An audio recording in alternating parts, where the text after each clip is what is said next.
Olá, eu sou o Dr. Vinícius Medina Lopes, sejam bem-vindos ao PodFert, é o podcast do Fert Group. É um espaço para a gente falar um pouco sobre ciência, sobre histórias que mudam vidas. E hoje estamos aqui com duas especialistas em reprodução humana, doutora Inês Catarini, que é especialista em reprodução humana assistida, médica, e nossa embriologista, doutora Amanda Monteiro. Então, hoje vamos falar sobre a segurança do paciente. Nosso podcast é o Protocolo de Segurança em Reprodução Assistida. Então, o que estamos falando em relação à segurança do paciente? Então, existem várias situações. A segurança quando vamos fazer a indução da ovulação, uma segurança na captação dos óvulos, a segurança dos gametas, óvulos ou espermatozoides no laboratório, e para isso trouxemos essas duas especialistas. Vamos começar falando a respeito das etapas do tratamento, né? Então, as etapas do tratamento no laboratório que exigem maior controle e rastreabilidade. Quais são essas, então, doutora Amanda? Acho que quando a gente fala de rastreabilidade, né, e segurança, a gente começa com o paciente quando ele entra na clínica no dia do procedimento, né? Então, a gente precisa ter uma excelente identificação dos pacientes. Então, o paciente recebe etiqueta, recebe pulseira de identificação. Depois, quando o paciente vai para o centro cirúrgico, para onde vai acontecer a coleta das amostras, todos os materiais que nós vamos utilizar, onde vai receber a amostra desse paciente, também são identificados, são checados, são conferidos, porque a partir do momento que o óvulo, o espermatozoide sai do corpinho, né, dos pacientes, todos eles têm a mesma carinha, o mesmo formato, então a gente precisa ter isso muito bem registrado e rastreável para a gente ter certeza que a amostra que a gente está usando é a amostra exatamente daquele paciente, né? E para isso, hoje a gente conta com diversos sistemas, né? Existem sistemas automatizados, existem sistemas, protocolos manuais que são realizados nos laboratórios para garantir, assim, a segurança do paciente e das amostras durante todo o processo. A gente lembra que os seres humanos estão sujeitos, né, a riscos, estamos sujeitos a riscos, e por isso mesmo que nós temos protocolos de segurança para que não aconteça nenhum tipo de troca, que é um dos grandes medos do paciente, que troca material, quando o marido vai coletar o sêmen, ele fica com medo de trocar com o sêmen de outra pessoa, né? Então nós temos protocolos de segurança justamente para que nada disso aconteça, né? Eu acho que nesse ponto é muito importante, acho que todos os três aqui viveram a evolução da reprodução humana no Sim. Brasil, né? Então, nós começamos numa era que o controle era mínimo, né? A gente não tinha esse controle, esses protocolos de segurança. E aí nós fomos aprendendo todos juntos, a vigilância sanitária veio junto conosco, e aí nós fomos criando. Então, hoje, um serviço de reprodução humana de qualidade, ele não funciona sem os procedimentos operacionais padrões, né? Então, a gente começa da identificação do paciente e toda a rastreabilidade, toda a cadeia, né, de custódia que esse paciente, que esse óvulo, que esse espermatozoide, que esse embrião passa, né, desde a entrada da paciente até ele sair do corpo da paciente, ser entregue ao laboratório. Então, esses protocolos, a gente foi muito sofrido esse desenvolvimento, né? Nós não éramos habituados a isso e tivemos que aprender a como fazer esse protocolo, mas ele é de extrema importância. Às vezes o paciente acha que é tudo muito burocrático, muito papel para preencher, nós achamos, mas a gente vê na prática, e isso vem lá do pessoal da aviação, né? Uhum. Como é importante os checklists e os protocolos de segurança para a gente garantir, então, que o tratamento vai ser feito mitigando todos os riscos possíveis que a gente puder, né? Exato, é isso que a gente faz, né? Então, quando a gente cria esses protocolos de segurança, quando a gente cria os nossos protocolos operacionais, né, para todos os processos que a gente realiza dentro do laboratório, não é simplesmente uma burocracia, né? O objetivo disso é que a gente trabalhe com segurança e tranquilidade e que os pacientes também tenham segurança e tranquilidade, sabendo que nós estamos manipulando as amostras deles da melhor forma possível. Então, eu tenho certeza daquilo que eu estou fazendo, eu tenho certeza qual é a amostra que eu estou manipulando, eu tenho certeza que o sêmen do marido da Joana é o sêmen do marido da Joana, que o óvulo da Joana é da Joana. Então, assim, eu tenho certeza que todo o processo que está acontecendo dentro do laboratório está sendo feito de forma correta. Isso dá segurança para nós profissionais que estamos dentro do laboratório, então isso faz com que a gente trabalhe com tranquilidade, com paz, com segurança, e também para o paciente. Então o paciente sabe que ele pode confiar no nosso trabalho, que está sendo executado da melhor maneira possível. Então isso também garante muita segurança para o paciente no momento tão delicado, né, do procedimento, que é fazer a coleta dos óvulos, fazer a fertilização in vitro. Bem, então os protocolos de segurança não envolvem a parte apenas laboratorial, então envolve a parte clínica também. Então muitas vezes quando uma paciente entra no nosso consultório, nós já vamos através da anamnese, do exame físico, ou mesmo quando ela entra só vendo, visualizando a paciente, a gente já imagina, essa paciente pode ser que me traga algum risco, né, em termos de captação de óvulos ou indução. Então, doutora Inês, como é que você avalia essa paciente quando ela vem ao seu consultório e você imagina que você precisa ter um cuidado especial com essa paciente para que ela não tenha alguma complicação ao longo do seu tratamento? Vinícius, isso é um ponto muito importante. A gente não pode banalizar o procedimento, né? É um procedimento médico. E como qualquer procedimento médico, ele não é isento de riscos, né? Então, a anamnese e o exame físico, eles são partes muito importantes para eu poder identificar. Essa paciente tem um risco aumentado, por exemplo, de trombose, ou ela tem alguma doença, alguma comorbidade que aumenta o risco anestésico dessa paciente. Eu posso levar essa paciente para o meu bloco cirúrgico, eu preciso ir para uma estrutura que tenha algum cuidado a mais que essa paciente vai exigir, né? Existe algum risco de alguma infecção, alguma doença que eu posso piorar o quadro dela ou transmitir para o meu laboratório, eu preciso tomar os cuidados. Então, a anamnese, o exame físico e os exames que nós vamos fazer, os exames sorológicos, avaliar, por exemplo, as comorbidades, né? Eu costumo falar muito, e aí até a gente, às vezes, quando trabalha com os residentes, que a gente não pode burocratizar o processo, né? Então, a paciente está ali, eu não vou simplesmente preencher tudo que eu preciso, eu tenho que avaliar individualmente aquela paciente. Então, quais são os riscos para ela? Existem riscos na indução? Para ela, quais são os riscos e o que eu posso fazer para diminuir?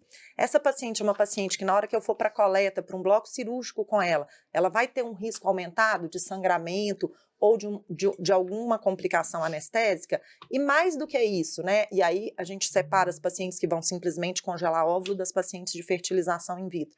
Existem riscos para a gravidez? Porque às vezes a paciente não tem risco durante o procedimento, mas ela vai ter uma gravidez de risco. E isso tudo tem que ser discutido e avaliado com a paciente ou com o casal, quando for o caso, para que a gente entre num tratamento ciente de todas as possibilidades, né? A medicina, ela exige isso da gente. Então, muitas vezes, quando a gente aplica um termo de consentimento, a gente vê um tanto de possibilidades ali, mas não é simplesmente assinar. A gente tem que discutir com a paciente, tirar todas as dúvidas e ver qual que é a melhor proposta para cada paciente individualmente. Eu listei aqui rapidamente algumas situações que a gente vê na nossa anamnese, por exemplo, pacientes que já tiveram trombose, a gente tem que pensar se a gente vai anticoagular, pacientes hipertensas, que muitas vezes a gente vai ter que trocar o antihipertensivo dela antes de engravidar, essas pacientes com síndrome de ovário policístico, que têm um maior risco de ter uma hiperestimulação ovariana, isso pode acontecer, talvez a gente ainda converse um pouquinho sobre essa situação, a obesidade, que é um problema para a gente também no tratamento, e muitas vezes a medicação que ela está em uso, a gente tem que checar os medicamentos antes de iniciar o tratamento. Tem pacientes que estão fazendo uso de medicações que não poderiam, a gente pode até falar daqui a pouco também, já imagino que a Inês já sabe do que eu estou falando aqui. E tem a idade da paciente também, né? Então tem um limite muitas vezes da idade, porque isso está relacionado com as complicações, não só no tratamento, mas também quando ela engravidar. Né, Inês? Algum comentário? Não, exatamente. Na anamnese nós vamos identificar o risco, né? Então as pacientes têm muito medo, às vezes, por exemplo, de trombose, né? Ah, não, ela já teve uma trombose antes, ou ela tem uma história familiar muito importante, ou alguma doença que aumente o risco. Talvez eu vou ter que usar um anticoagulante durante a indução dessa paciente. Outro dia mesmo eu recebi uma paciente que falou, me mandou uma mensagem, eu tenho uma trombofilia, eu posso fazer um congelamento de óvulos? Falei, claro. Ela falou, achei que eu não podia. Falei, você pode. Nós vamos ter que precisar avaliar, ver qual que é a alteração que você tem e, se precisar, nós vamos usar heparina durante a sua indução, uma heparina profilática, o que é feito de rotina e minimiza muito os riscos. O risco de complicação do procedimento em si, em reprodução humana, da fertilização, tanto da indução quanto da coleta de óvulos, ele é muito baixo, né, Vinícius? O risco maior talvez seja muito mais gestacional do que o risco do procedimento em si, tanto da coleta quanto da indução. Ele não é zero, mas o risco de complicação é muito baixo.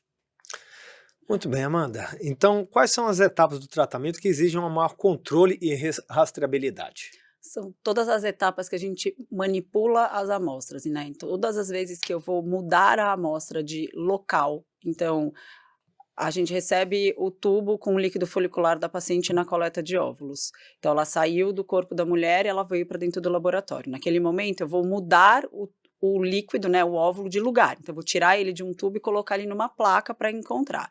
Todas essas etapas que a gente vai alterando e mudando as amostras de posição, né, de lugar, de estruturas, de placa para incubadora, da incubadora para o tanque de nitrogênio líquido, todas as etapas, elas precisam ser rastreadas e é aí que garantem que a gente não ocorram as trocas, né? Além disso, a gente fala muito da troca, né, porque acho que é o maior medo que todos os pacientes têm das trocas de amostra biológica, né, nossa, não é meu filho, enfim, esses medos todos que envolvem o tratamento de reprodução humana, mas a gente vai muito além disso, né, Vinícius? Hoje, a gente controla o laboratório no máximo dele, né? Então, o que é controlar o máximo dele?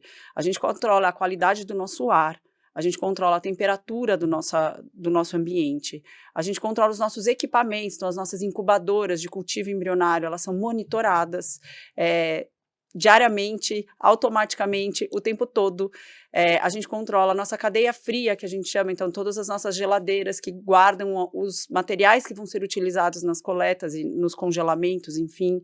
A gente controla os nossos tanques de nitrogênio líquido, porque é onde as amostras vão ser armazenadas. Então, poxa, a paciente coletou óvulos para preservar a fertilidade. Ela precisa ter segurança de que aquele óvulo está numa clínica, dentro de um tanque de nitrogênio líquido, e que lá dentro, eu, como clínica, estou garantindo a segurança daquela amostra, e não só sabendo que a amostra dela está lá, mas que o tanque está em boas condições de utilização, que o nitrogênio líquido está sendo abastecido da maneira adequada, que eu não tenho problema. Então, além de monitorar as amostras críticas, que realmente é o nosso processo mais crítico, que é a manipulação dessas amostras para que não haja troca, a gente também monitora o universo todo, né? Então, eu brinco que um laboratório de reprodução humana, ele é feito no detalhe, e ele é feito no detalhe. São pequenos detalhes que a gente garante segurança, que a gente garante rastreabilidade, que a gente garante resultado.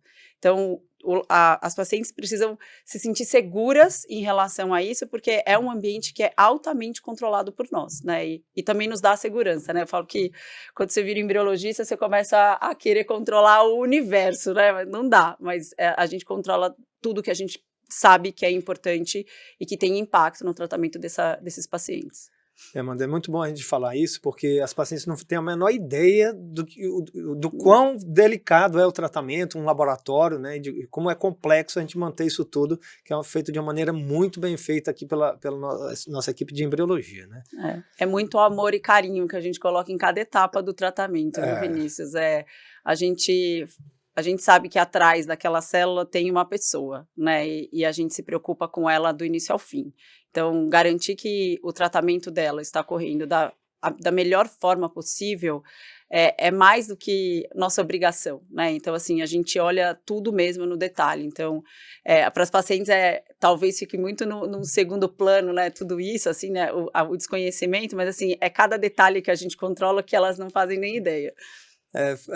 O momento, as pessoas, né, quando elas estão na casa dela, né, os nossos pacientes, eles não têm essa ideia, mas, por exemplo, quando vão fazer a transferência embrionária, né, no momento da transferência, a primeira coisa que a gente faz é ligar a televisão e colocar lá a plaquinha. Aí a plaquinha lá tem o nome, data de nascimento deles, aí eu pergunto, são vocês dois aqui? Né, mostrando a data de nascimento, né, o nome completo deles, para eles terem ideia do quão segura hoje em dia, né?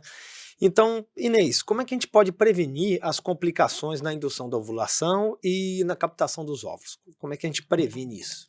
A gente consegue minimizar, né, Vinícius? Prevenir totalmente não tem. Medicina não é uma ciência exata, né? A gente vai fazer o melhor possível para aquele paciente e eu acho que o mais importante a paciente é uma paciente de risco. Ela tem que saber, quando ela está fazendo o processo, quais são os riscos que ela está correndo, né? Então, durante a indução em si, além de todas as alterações que podem ter, né? Alteração de humor em relação às flutuações hormonais, nós estamos aumentando a carga de hormônio dessa paciente. Então, o risco maior, assim, que me vem na cabeça agora nesse momento, é o risco de trombose e de hiperestimulação ovariana, né? O risco de trombose, ele é muito baixo porque a gente estimula durante um período muito curto, né? E parece que o risco está mais associado ao uso prolongado do que ao uso agudo desses hormônios, né? Então, o aumento agudo, ele tem um risco mais baixo do que o uso prolongado. Então, o risco é baixo, mas as pacientes que a gente identificar como potencial risco, elas vão usar o anticoagulante durante todo o processo, o que minimiza muito esses riscos, embora não zere, né? E o risco que a gente tem, talvez seja o risco que nós que trabalhamos com reprodução humana, nós que trabalhamos há muitos anos com reprodução humana, vivemos muito isso. Eu brincava lá no hospital onde eu trabalho, que a gente tinha sempre o hiperestímulo do Natal, né? Que a paciente internava e a gente tinha que acompanhar. Quem já acompanhou uma paciente internada com hiperestímulo sabe como é um caso grave, né? Mas hoje, graças à evolução da reprodução assistida, o risco da gente precisar realmente internar uma paciente com hiperestimulação ovariana é muito baixo, né? Então, hoje a gente tem critérios, pacientes jovens que têm uma reserva ovariana alta, com síndrome de ovário policístico, são pacientes que têm um risco aumentado de desenvolver a síndrome de hiperestimulação ovariana. E aí a gente consegue selecionar melhor qual protocolo de indução que eu vou usar, né? Existem protocolos de menor risco, vou ajustar a dose, então reduzir a dose da gonadotrofina, né? Da medicação que eu vou aplicar nessas pacientes. E durante o processo de indução, a gente também tem sinais, né, de alerta. Então, paciente que está desenvolvendo muitos folículos, que você já começa a ver um pouquinho de líquido ali na barriga dela durante o rastreamento de ultrassom, ou que tem uma quantidade muito grande de óvulos no momento da captação, a gente consegue prever esses riscos. E hoje, com o uso da última medicação que a gente faz para amadurecer esses folículos, que antigamente a gente só tinha uma opção, hoje a gente tem a opção dos análogos do GNRH, né, que a gente usa na hora de fazer o que a gente chama, no nosso meio de trigger, né? Isso reduziu muito o risco. E eu acho que o grande diferencial para reduzir o risco foi a equipe de embriologia, que evoluiu muito no laboratório e nos permitiu, hoje, um sucesso muito grande com o congelamento de embriões, né? Porque a gente sabe que o risco maior é em caso que a paciente engravida. Então, eu tenho certeza que você já passou por isso, Vinícius. A gente antigamente ficava ali pensando, será que qual risco é maior? Ela não engravidar ou ela ter hiperestímulo? Então a gente ficava na dúvida, vamos transferir ou não vamos transferir esse embrião? Porque o sucesso com o embrião congelado era muito ruim. Sim. A partir do momento que o congelamento de embrião se tornou uma realidade, que hoje eu tenho o mesmo sucesso de embrião congelado e fresco, a gente, na dúvida, a gente acaba congelando. Então a gente conseguiu reduzir muito esse risco, embora ainda a gente não consiga falar que o risco é zero. Esse protocolo chama freeze-all, né? Então você congelar todos os embriões e não fazer a transferência desses embriões nos casos de ou risco de hiperestimulação ovariana ou quando o endométrio não está bom. Então, em algumas situações nós não transferimos os embriões a fresco e congelamos esses embriões, já que temos um bom resultado laboratorial, né? E nessas pacientes que têm também um risco de trombose, muitas vezes, que é a mesma estratégia em pacientes, por exemplo, com câncer de mama, nós podemos utilizar o letrozol, que é um medicamento oral, que é utilizado inclusive também para câncer de mama, que não interfere na nossa indução e mantém os níveis de estrogênio bem mais baixos, protegendo, né, diminuindo a chance, então, da nossa paciente ter alguma trombose, né, além de utilizar, muitas vezes, o anticoagulante, né. E também utilizando esse gatilho, né, que é o último medicamento para finalizar a maturação do óvulo, nós não usamos o HCG, utilizamos um agonista de GNRH para poder fazer a captação dos óvulos de uma maneira segura, né. Amanda, então qual que é o papel do embriologista nessa questão da segurança do tratamento? Eu acho que dentro do laboratório realmente a pessoa que mais vai cuidar desse embrião é o embriologista. Existem outros profissionais dentro do laboratório também, né? Não é só o embriologista, para quem não sabe, não só tem embriologista dentro do laboratório, mas qual que é o papel então do embriologista nesse papel, na questão da segurança do tratamento? Nós somos responsáveis pelo controle de absolutamente tudo, né? É óbvio que a gente tem outros profissionais, a gente tem os nossos assistentes, a gente tem os nossos secretários, a gente tem a parte burocrática também, que é muito grande dentro do laboratório, mas o nosso papel como embriologista é garantir que o procedimento seja realizado dentro e seguindo todos os nossos protocolos operacionais padrão, e todas as regras que a gente coloca, todos os bloqueios que a gente coloca para que nada saia fora do que a gente pré-determinou como a melhor prática para aquele laboratório. Cada laboratório tem o seu padrão, né? Cada laboratório tem a sua maneira de trabalhar e o seu método de trabalhar, como eu falei no começo, a gente hoje conta com sistemas automatizados de rastreio de amostra, então, que você vai checando se aquelas amostras são exatamente daqueles pacientes ou não, mas quem não conta com esse sistema, não conseguia trabalhar, não confio nesse lugar? Não, né? A gente também tem protocolos manuais para fazer o mesmo tipo de rastreio. Então, o papel do embriologista, ele começa no dia anterior à coleta dos óvulos, né? Por que ele começa no dia anterior? Porque é no dia anterior que eu preparo tudo que vou usar nessa paciente que vai vir no dia seguinte fazer a coleta dos óvulos.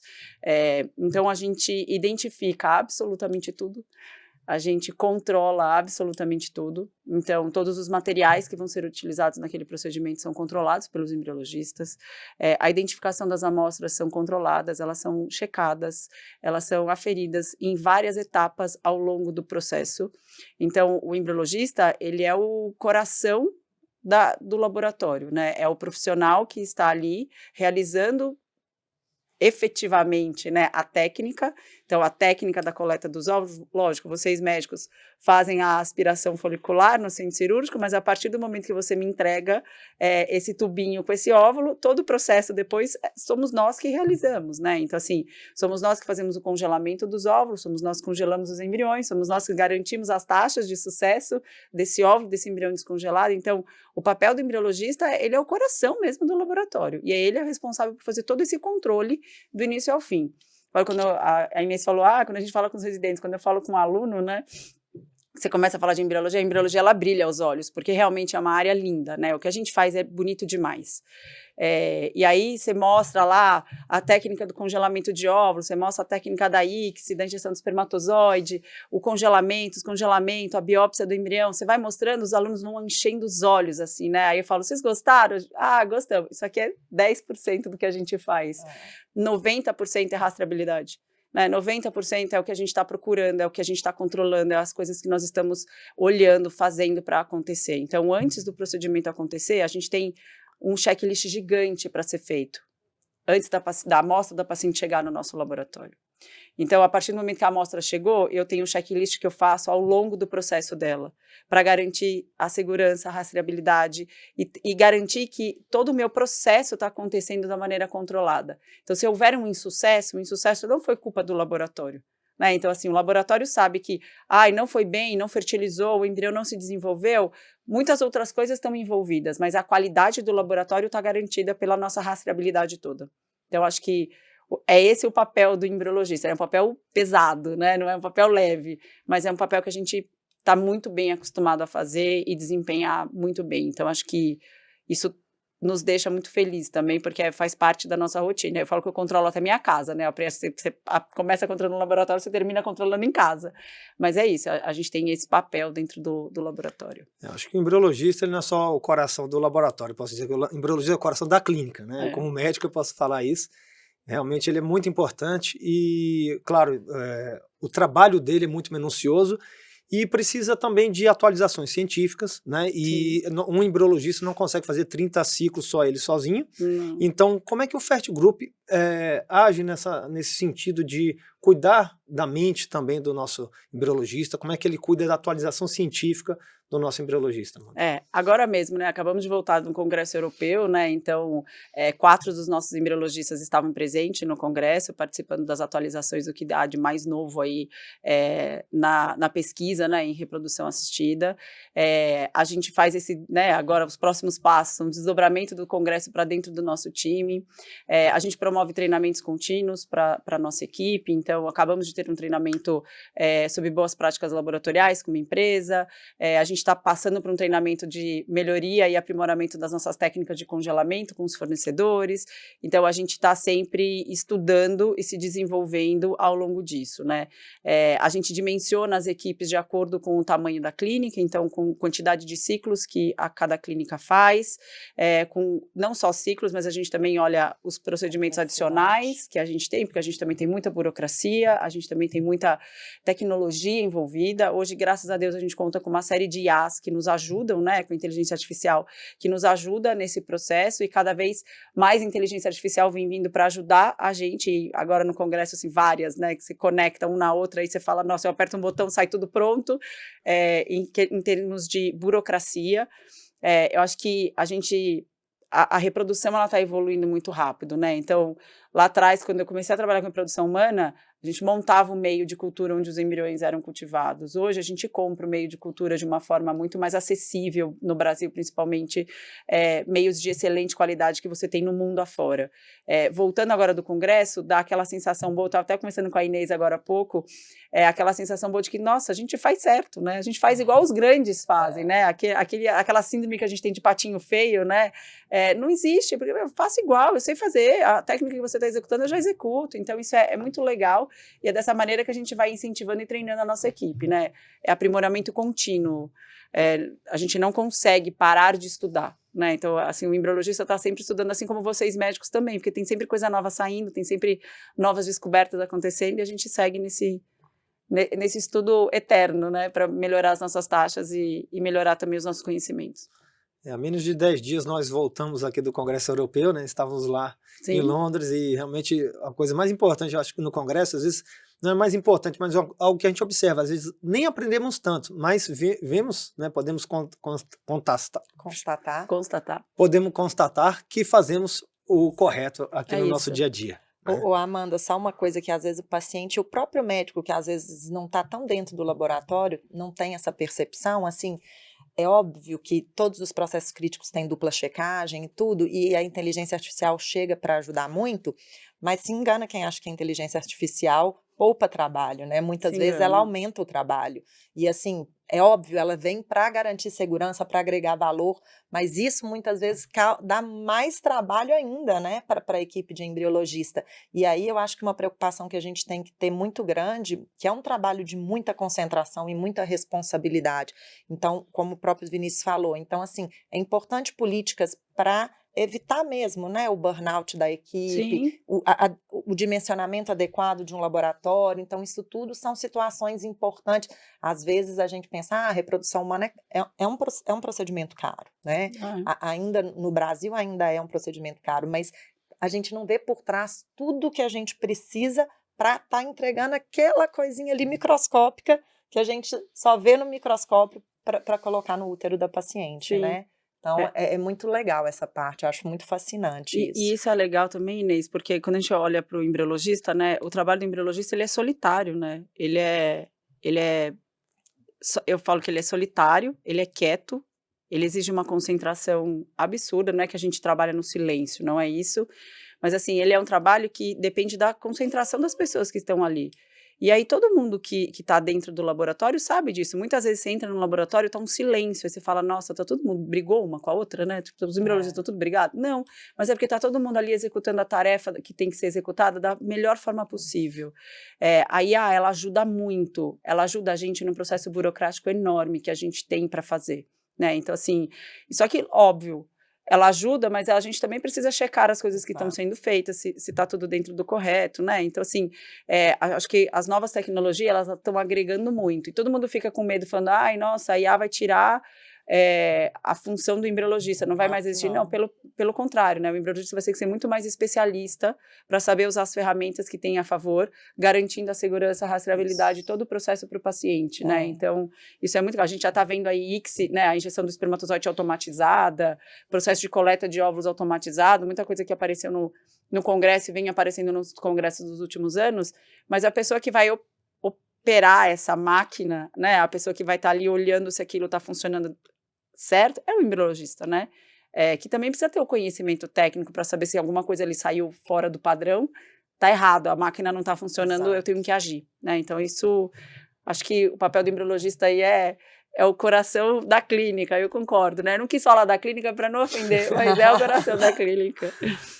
Bom, Inês, muitas pacientes têm medo da captação de óvulos, aquele momento que ela vai dormir, vai ser sedada, e então... Quais são as principais, as mais comuns complicações que vêm de uma captação de óvulos? Vinícius, a captação de óvulos é um procedimento médico cirúrgico, né? E igual todo procedimento médico, ele não é isento de riscos.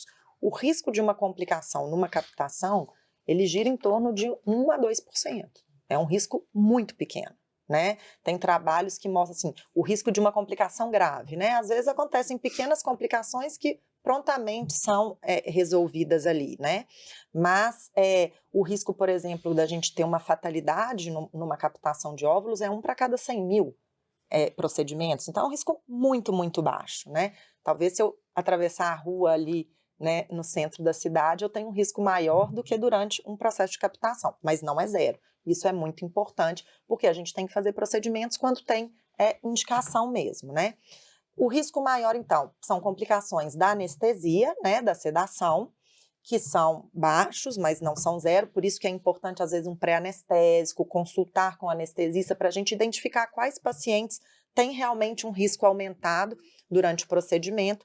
Eu estou introduzindo uma agulha ali, né, na vagina da paciente, então existe um risco, é guiado por ultrassom, a gente segue todos os protocolos de segurança, mas existe risco da gente pegar algum vaso, alguma estrutura, então aumenta a chance de sangramento, podemos até pegar alguns outros órgãos, por exemplo, a bexiga, que talvez seja o mais comum, que está ali na frente, então a paciente tem que esvaziar a bexiga antes de fazer, como uma forma de minimizar. Se ela não conseguir esvaziar a bexiga, às vezes eu vou passar uma sonda para esvaziar, para minimizar os riscos, né? E o risco do procedimento em si ali é basicamente isso, anestésico, sangramento e alguma lesão de alguma estrutura pélvica, né? Mas existem os riscos que vão se manifestar depois, né? Então, eu estou introduzindo uma agulha, então a agulha tem que ser estéril, temos que seguir todo o protocolo de higiene, então existe risco de infecção, por exemplo, né? Especialmente pacientes, às vezes, que têm um endometrioma, quando eu transfixo esse endometrioma, existe um risco aumentado de uma infecção, né? De uma doença infecciosa nesse ovário, então às vezes eu vou ter que usar antibiótico profilático em algumas situações muito específicas, né? Não é usado de rotina, e o mais importante, Vinícius, é a gente identificar o risco, identificar o problema e agir prontamente. Então, a paciente, a gente tem que observar ela, igual a gente já falou no início, quais são os riscos que essa paciente tem. Foi para o procedimento? Como que correu aquele procedimento? Foi uma coleta mais difícil? Foi uma coleta mais fácil? Ah, foi uma coleta mais difícil? Talvez eu vou ter que fazer um hemograma dessa paciente logo após, ou acompanhar ela mais de perto, deixar ela em observação ali na clínica mais tempo, para eu poder identificar algum problema, porque muitas vezes o sangramento, por exemplo, ele não é um sangramento agudo que você enxerga, a paciente vai sangrando ali para dentro da barriga e ao longo do dia ela vai sentindo dor, ela vai tendo alteração dos sinais vitais e a gente consegue agir a tempo de corrigir esses problemas. E no pós-operatório tardio, monitorar, fazer, né, esse acompanhamento, se teve febre, se está tendo uma dor, que é óbvio, meu ovário está aumentado, eu fiz um procedimento, eu vou ter dor. Mas é uma dor que eu vou usar medicação e vai melhorar, né? Eu posso ter um pouco de sangramento, né? Pode. Agora as pacientes estão mais assustadas quando, doutora, eu estou sangrando. Às vezes sangrar ali para fora da vagina, tá ok, é um vasinho que eu peguei pequeno e que vai logo, tem a própria coagulação natural, né, do nosso organismo. O grande problema que a gente preocupa são as complicações ocultas. Então, o sangramento para dentro da barriga, que se não for identificado, ele pode ser potencialmente grave, a infecção que ela pode ter num segundo momento, os riscos de trombose que podem se manifestar depois de qualquer procedimento cirúrgico, né? E as complicações anestésicas são mais ali no momento e são identificadas ali na hora e prontamente tratadas. A equipe precisa estar todo mundo monitorando, seguindo os protocolos de segurança, né? Não só o nosso laboratório tem protocolos de segurança. Então, nós, da parte médica, também temos os nossos protocolos. Então, por exemplo, antes da coleta, a paciente tem que ser identificada, ela tem que conferir, esse é o seu nome, tem alergia a alguma medicação, porque a gente tem sempre o risco de um choque anafilático, por exemplo, a uma dipirona, se a paciente for alérgica. Então, todo o protocolo de segurança, hoje a gente tem resoluções específicas para a segurança da paciente dentro de um bloco cirúrgico, né? E o passo a passo ele tem que ser seguido. Se a gente desvia o protocolo, às vezes a paciente fala, nossa, esse povo é chato, fica falando meu nome um tanto de vez, fica me perguntando a mesma coisa um tanto de vez, mas a gente tem que seguir o checklist cirúrgico, pré-cirúrgico, o pós-cirúrgico, depois que a paciente vai para casa, a gente precisa manter o contato, não é simplesmente ir embora. Então, eu tenho pacientes que às vezes moram fora, Vinícius, e me perguntam, eu não sei a sua experiência, você pode me dar a sua opinião. Sabe, posso ir embora depois do procedimento? Eu costumo brincar que as pacientes médicas são as piores, né? Porque querem dar plantão depois do procedimento. Falo, olha, sob recomendação médica, não. Por quê? Porque eu preciso te observar. você vai para um outro lugar distante, tem uma complicação, como que eu vou poder tratar? Né? Então, pelo menos ali naquela primeira noite, eu prefiro que elas fiquem na minha cidade para eu poder agir prontamente, né? Pode ir embora sem acompanhante? Não pode, é um procedimento médico, é um procedimento cirúrgico, né? Ah, esse povo é muito chato, quer me complicar a vida. Não é. Os protocolos de segurança existem para garantir a segurança da paciente. A gente não pode garantir que não vai ter complicação. O que a gente pode garantir é que nós vamos identificar e tratar da melhor forma possível, né? Hoje a gente, como você disse, é um procedimento bem seguro, né? E algo muito importante, a proximidade da paciente com o médico ou com a equipe que o assiste. Né? Então você está prontamente, né? Você está ali à disposição sempre que tiver um problema. Se você, né, após uma captação, sentir uma tontura, isso é estranho, né? Uma sensação de náusea, taquicardia, né? Um mal-estar. O médico tem que ser avisado, porque às vezes tem uma reação anestésica, às vezes é só alguma coisa assim da anestesia, ou pode ser realmente também um sangramento, que é o que a gente chama muita atenção, principalmente nas primeiras 24 horas. E nesse você estava contando aí, eu estava rindo aqui, porque amanhã eu vou fazer uma captação de uma paciente que mora na Bahia, né, no interior da Bahia, em Barreiras. E ela estava me pedindo, doutor, deixa eu ir embora hoje, deixa eu ir embora na sexta, amanhã é sexta-feira, eu vou captar ela amanhã de manhã, e ela já queria ir embora de imediato. Falei, não tem jeito. Por que eu não posso ir? Eu falei justamente do sangramento. Né, se ela passa mal, ela voltando de carro para o interior, quem é que vai assistir, quem é que vai examinar, como ela vai ser operada, porque muitas vezes um sangramento, né, que é uma das complicações que a gente observa muito, né, fica de olho no pós-captação, muitas vezes ele não necessita de uma intervenção cirúrgica. Né? Então, muitas vezes basta internar, às vezes hidratar, acompanhar, mas o médico precisa estar de olho, e não dá para a gente fazer isso, muitas vezes ela voltando de carro, de ônibus, para o interior do estado. Né? Então, essa é a questão. Uma outra complicação também que acontece, que pode acontecer não só de imediato após a captação, mas que vem da indução da ovulação, é a torção de ovário. Isso acontece muitas vezes depois de alguns dias, às vezes até depois de algumas semanas. Eu já tive 2 pacientes que engravidaram e depois torceram o ovário, a gente fez a cirurgia para distorcer o ovário e elas continuaram com a gestação também, seguindo normalmente, sem maiores questões, né? Por isso que é importante, assim, eu oriento a paciente, quando que a gente deve, né? A paciente de congelamento de óvulos é a mais rebelde, né? Porque a paciente da FIV, nós vamos manter o contato com ela, até ali ela vai saber o desenvolvimento dos embriões, então qualquer complicação a gente consegue agir mais fácil. A paciente do congelamento de óvulos congelou, ela quer ir embora e não quer voltar lá mais tão cedo. Mas assim, elas perguntam, doutora, quando que eu tô liberada para tudo normal?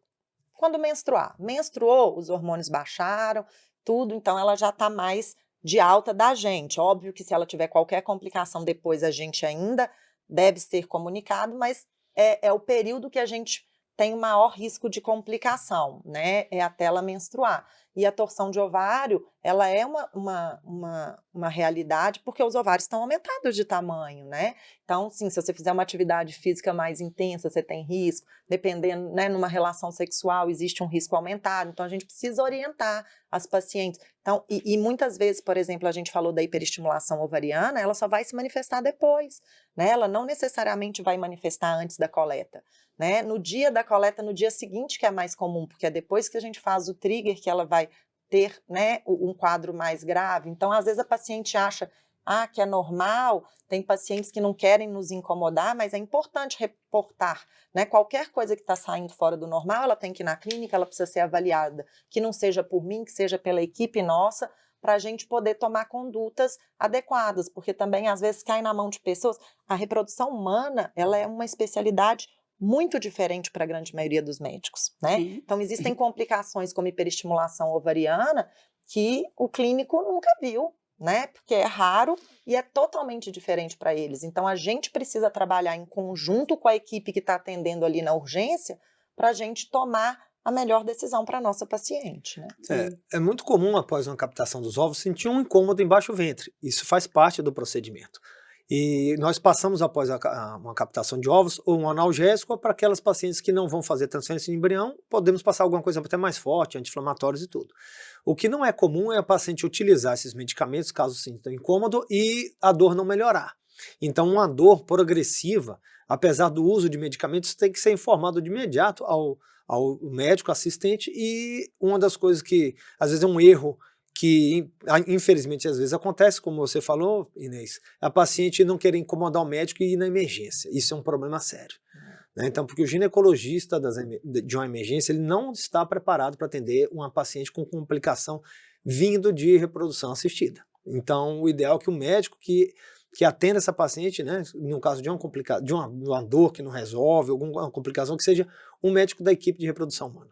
Ela pode ir na urgência, porque às vezes não conseguiu contato, mas comunica ao médico, e o médico precisa trabalhar em conjunto com a equipe que está atendendo ela para poder tomar decisões mais adequadas. Vocês falando assim dá até medo, né? Você fala, nossa, não vou fazer o processo. Isso é raro, né? Quando a gente tá falando, que a gente tá falando que isso é raro, né? Menos de 1% tem complicações graves, tá? Então, assim, é um procedimento... O que a gente mais ouve das pacientes, Amanda, é assim, nossa, foi muito mais simples do que eu imaginava. Então, tem muito menos efeito colateral do que a gente pensa. A grande maioria das pacientes passa sem problema nenhum. E sim, eu já tive pacientes rebeldes que foram trabalhar à tarde depois da coleta.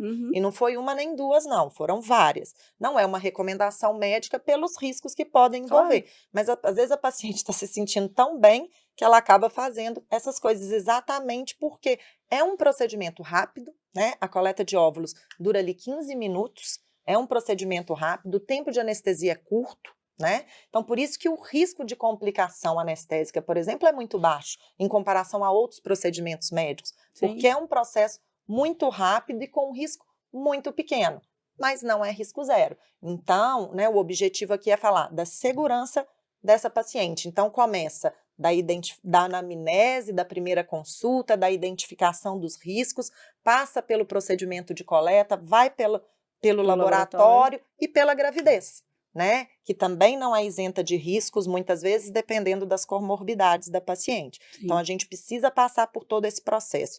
E eu acho que o mais importante, quando a gente fala em segurança, seja do paciente, do laboratório, é seguir protocolos. Sim. Protocolos existem ali para a gente seguir e para garantir a segurança de todo o processo, por mais chato que ele seja, por mais burocrático que ele seja.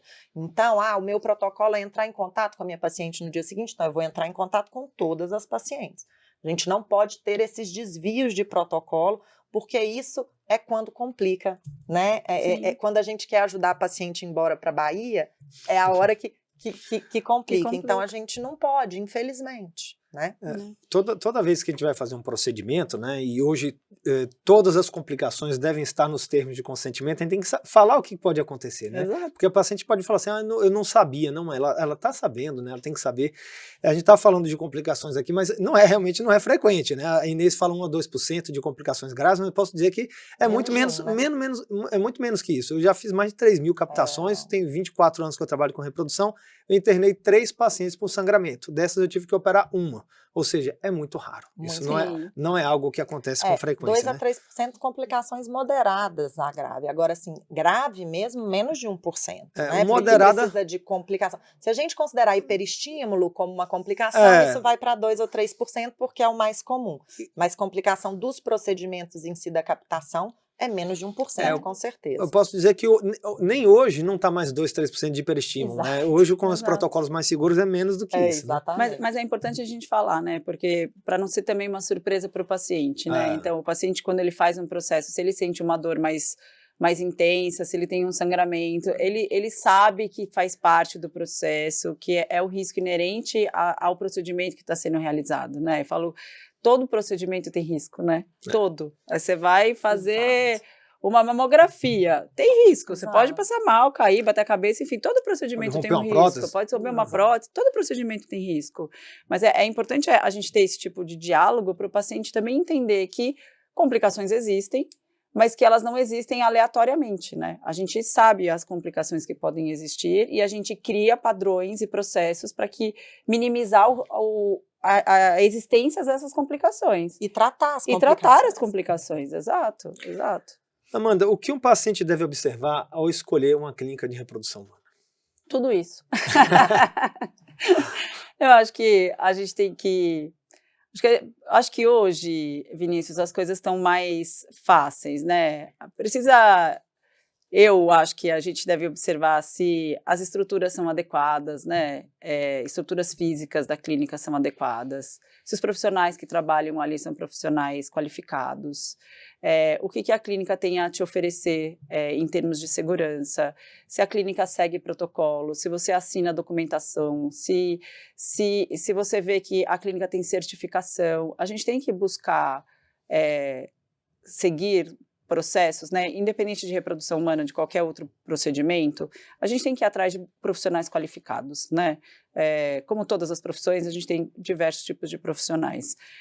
Acho que o paciente tem que procurar é isso, né, conhecer a clínica onde ele está indo, se ela consegue oferecer um tratamento seguro, se ela tem processo, se ela tem protocolo, e isso é fácil do paciente perceber, né, então assim, um paciente que entra numa clínica e não assina nada, não tem um documento, não tem um papel, não tem um processo, um protocolo, ninguém explicou nada para ele, alguma coisa está errada, né? Então, assim, a gente precisa ter esses processos, e isso não é porque a gente quer, a gente, FertGroup, falou, não, a vigilância sanitária nos pede isso, né? Então, assim, que é o órgão que nos rege, exige, é o órgão que nos fiscaliza, a gente tem fiscalizações anuais. Então, assim, poxa, a clínica que segue os padrões que estão determinados na vigilância sanitária, e recentemente, né, a última atualização da vigilância sanitária, ela vem buscando exatamente isso, né, qualidade, a manutenção dessa qualidade, o paciente vai estar seguro, né, independente da clínica que ele tiver.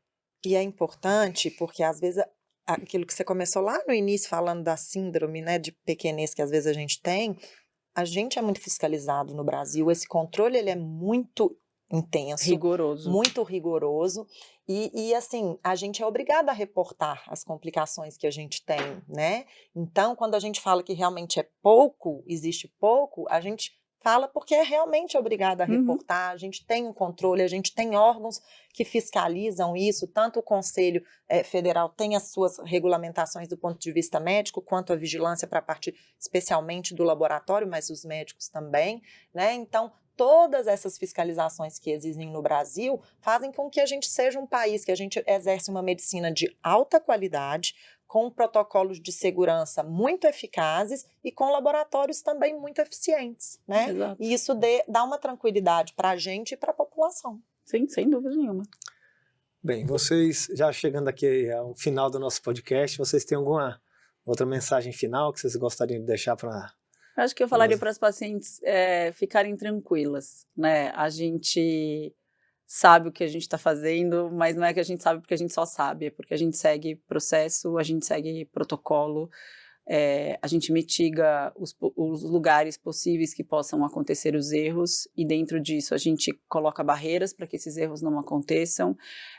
O nosso objetivo é que elas encontrem, né, o que elas estão buscando, a gravidez, a preservação da fertilidade, com a maior segurança e o maior conforto possível que elas possam ter. Então, para que elas passem por esse procedimento de uma forma tranquila, não é simples, a gente sabe, é um procedimento, é um emocional, financeiro, muitas vezes envolvido, mas a gente está aqui para cuidar delas da melhor forma possível. Eu acho que de mensagem, né, no final de um podcast de segurança primeiro, é um procedimento extremamente seguro, seja ele qual for, né? E